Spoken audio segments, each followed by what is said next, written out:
This training we are providing right now and here is based on the curriculum that has been drafted by the United Nations. There's an intense focus on human rights, so basic human rights, but as well as it would apply to use of force, arrest and detention, use of firearms, because all of these activities would have a relation to human rights.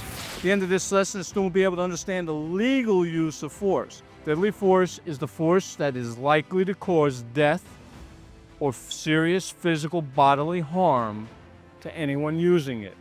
That includes firing a firearm in the direction of somebody even though I don't hit them.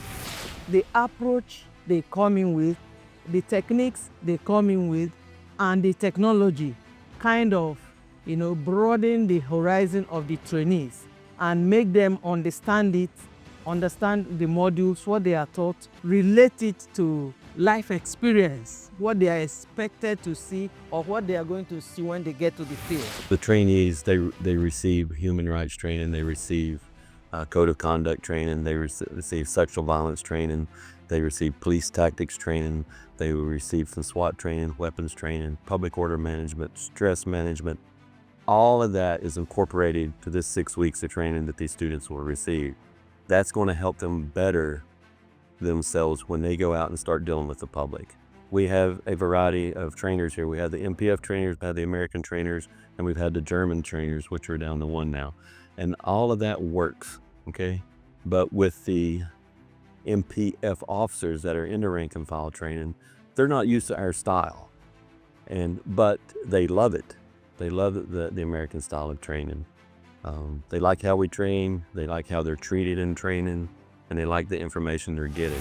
So at any point, we come in trying to input our experience, which you cannot buy, of course, to them, trying to inject that into the training, bring it local, because sometimes there are some issues that could be applicable overseas that we may not be able to apply absolutely here.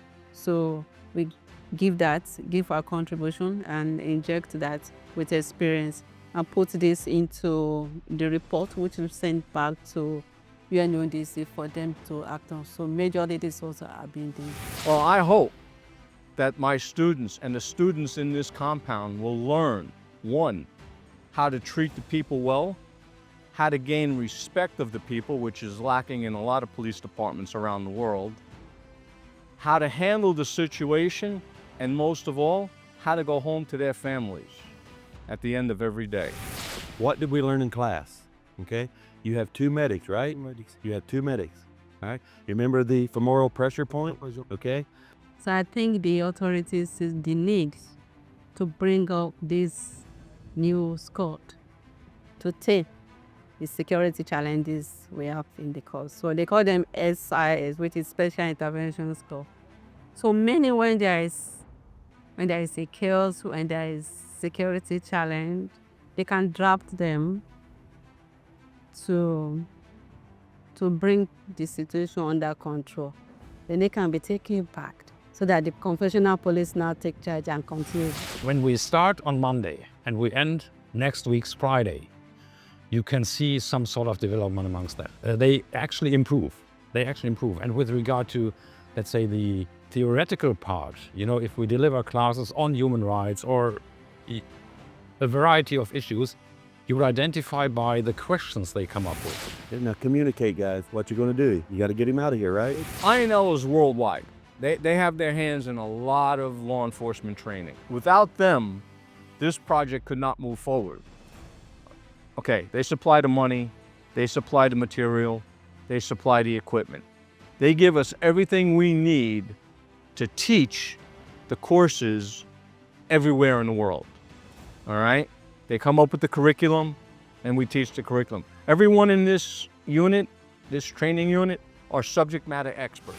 UNODC, I want to specially thank you on behalf of the Nigeria police, on behalf of the Nigerian citizens.